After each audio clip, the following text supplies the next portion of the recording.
I'm here with James, who've just witnessed Arsenal beating Fulham 2-1 and the successful return of Bukayo Saka. James, take it away. Your thoughts on the game? Tricky one. I think he got us over the 90 minutes. Good win. Definitely fashioned plenty of chances to win it. Kept Fulham at bay for a lot of it, but actually on reflection, they did have quite a few chances in that second half. I was concerned about the first half. I didn't like the first 30 minutes. I'm really kind of wrestling in my mind between, is that just welcome to Premier League football? Marcus Hill's a very good manager. They went for a back five. They've got very good players. I mean, I'm talking about their good players. They are within reach of Champions League football. That is something, if they put wins together, that they're genuinely kind of looking at. So am I being too harsh saying that actually we kind of lacked something special to break them down that first half hour? Because then actually we didn't lack it, because we created that moment of special quality, some good football, cut through them and scored. So I don't really know. It's really hard. I think overall we could be really happy with the performance. I think I wanted to see kind of more in terms of ideas. I think that first half hour where we're punching the ball into Mourinho enough and then making runs off him, where we're getting Ødegaard in pockets so he could combine with Waneri or play those through balls, or did we really have Fulham suffering, and struggling? No, but then we showed real quality on that first goal. And then from that, we really built on it. And overall, good win. Let's talk about Mikel Mourinho for a minute, because I remember when he first got the starting berth, there was a lot of people, I've got to say myself included, who wasn't exactly blown away. I didn't really think that he would have the kind of impact that we was hoping. But to be fair to him, he's got 5 Premier League goals and he's done well, yeah? I've got to give him a lot of credit, actually, because I was saying 30 minutes in, I was talking about a lot of players, and I wasn't necessarily blaming him, but I was saying, and what's Mourinho done? Because the reason I kept calling for Trossard was because I'm hoping that Trossard at his best, we've seen it before, can get in between the lines, can combine, can play 1-2s, can bring the best out of an Ødegaard and players around him, can help us be quite creative and inventive in that area of the pitch. But he can also score goals. I mean, let's not forget the goals he scored in the run-in last season. He can score big goals. And scored good goals for Spain as well? Absolutely. Well, I'm talking about Trossard, sorry. Oh, sorry, Trossard. Yeah, so for me, people were saying why Trossard. I didn't think it was that crazy a shout, because we've seen what he can do at his best in that position.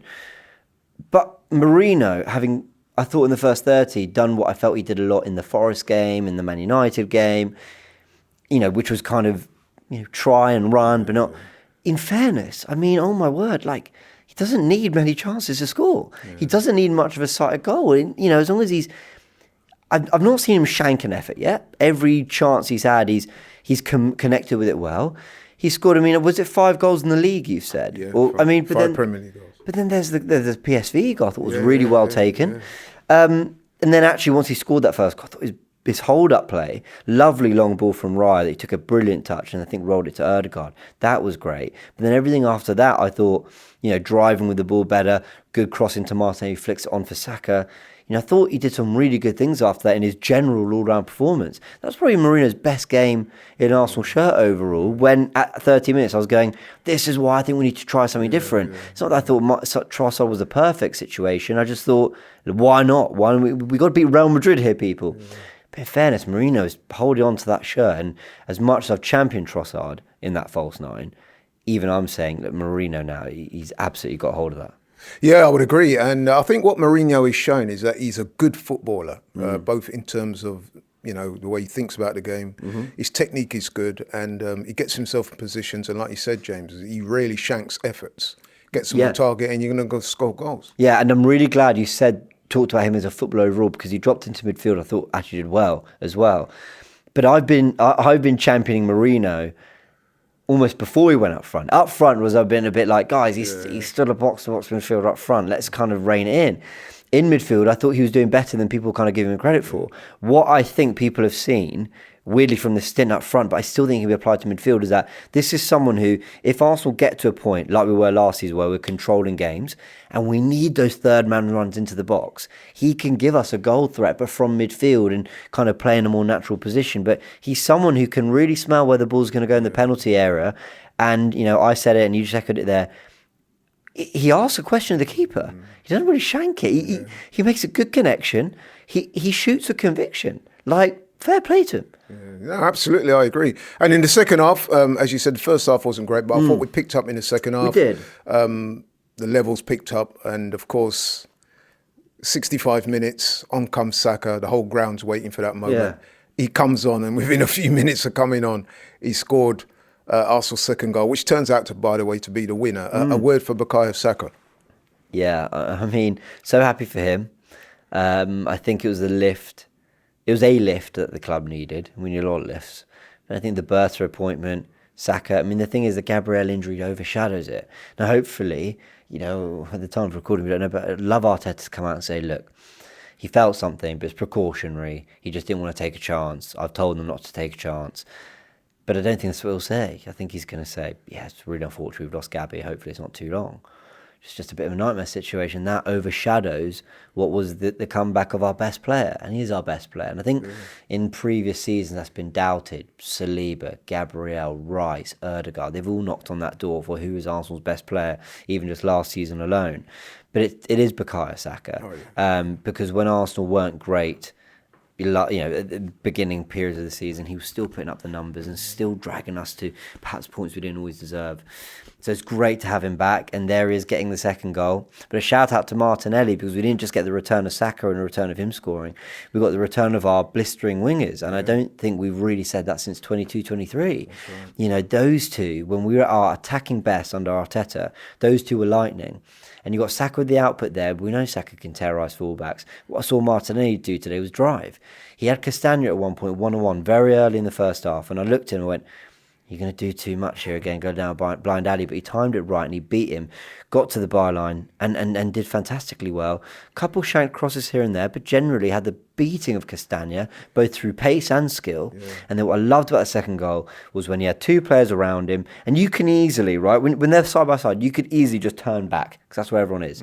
He just heavy a touch in a good way, he meant it, to just drive away from them, and the second goal happens, and then a wonderful flick for the goal. So yeah, a lot of players that, you know, we talk about needing firepower to hurt Madrid. How are we going to hurt Madrid? Well, Marino and Martinelli have done something tonight to suggest there's hope that they could hurt Madrid.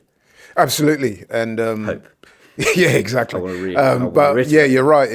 You know what? There was a moment in the first half, I think it was, and myself and you commented on it, where Martinelli picked up the ball and he faced up Castagna. He showed him, and then he went round the outside to him, took him on, and I thought, you know what? That is such. He laid down a marker right there and then, and I thought to myself, he grew exponentially after that, and I thought he was man of the match.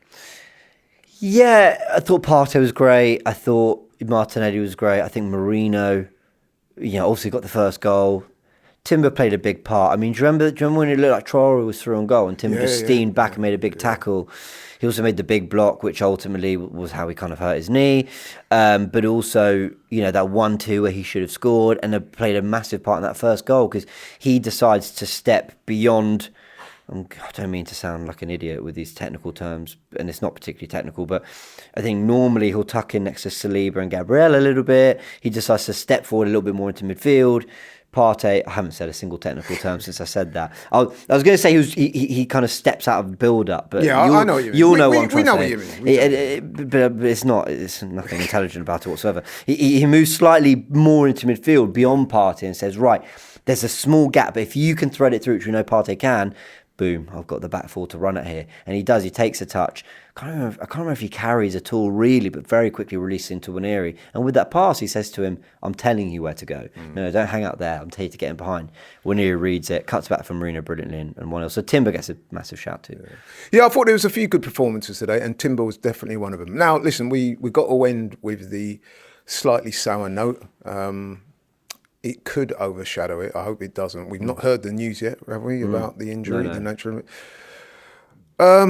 I guess the only thing I can say mitigation is that if, as it looks, that Gabriel misses that first leg against Madrid, I mean, he's definitely out for the Everton game, I would have thought, but if he misses the game against Madrid, Arsenal do have a replacement for him in terms of a left-sided centre-back in Kivior, who also come on today and played. Does that kind of soften the blow a little bit, or do you think it's a bit of a devastating blow? I think it's a devastating blow if he's out for Real Madrid, I have to be honest. Now, what I'd say about Kivior is I thought he did some okay things today. lovely ball over the top to Martinelli.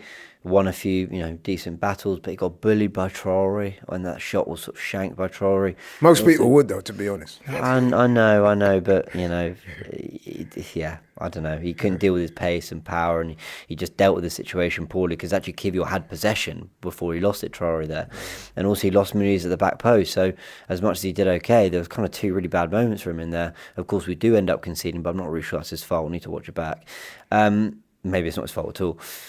But it's not just him. But we are going to try and stop Rodrigo, Mbappe, Vinicius.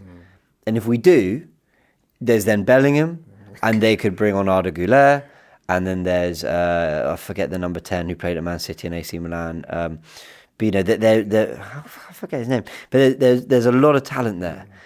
And then you've got Valverde bombing on from right back, and you might have, I don't know, Mendy from left back or whatever, right? So there's a lot of quality, pace, power, technical brilliance, experience out on the wings.